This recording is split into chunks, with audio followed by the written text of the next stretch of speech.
আসসালামু আলাইকুম। আজ ভীষণভাবে মা বাবার কথা মনে পড়ছে। আমার মা নেই, আমার বাবাও পৃথিবী ছেড়ে চলে গেছেন। বাবা মা, তোমাদেরকে আজ আমি অনেক মিস করি।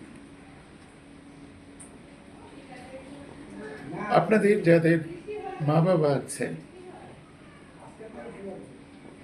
আপনারা দুটো হাদিস শুনুন। এই পিতামাতার প্রতি অবহেলার কোনো সুযোগ নেই। এই পিতামাতা আপনার ভবিষ্যতের একজন স্রষ্টা। উনি যা চাইবেন আপনার ভবিষ্যৎটি তেমনই হবে। আপনারা কেউ মা বাবার সাথে কখনোই খারাপ আচরণ করবেন না। ইবনে আব্বাস রাদিয়াল্লাহু আনহু থেকে বর্ণিত, রাসূলুল্লাহ সাল্লাল্লাহু আলাইহি ওয়াসাল্লাম ইরশাদ করেছেন, যদি কোনো সন্তান তার পিতামাতার দিকে নেক রহমতের দৃষ্টি দিয়ে তাকায়, ওই সন্তানকে আল্লাহ রাব্বুল আলামিন একটি কবুল হজের সওয়াব দান করেন। সুবহানাল্লাহ।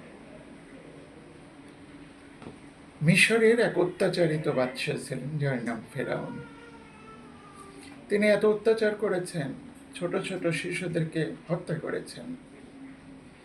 মিশরের মানুষগুলো তার প্রতি অতিষ্ঠ ছিল। মুসা আলাইহিসসালাম আল্লাহকে বললেন, হে আল্লাহ, আপনি তো দেখেন এই অত্যাচারিত বাদশা ফেরাউন মিশরের মানুষগুলোকে ধ্বংস করছে, কত অন্যায় অত্যাচার করছে। আল্লাহ, আপনি তাদের ধ্বংস করে দিতে পারেন না? আল্লাহ রাব্বুল আলামিন বলেছে, হে মুসা, আপনি জানেন না ফেরাউনের একটা অসুস্থ মা আছে, জরাজীর্ণ বিছানায় ঘুমায়। তার মাকে সে নিজ হাতে গোসল করায়, তার মাকে কাপড় পরিয়ে দেয়, নিজ হাতে খাওয়ায়। মাকে ঘুম পাড়ানোর পর ফেরাউন নিজে ঘুমাতে যায়।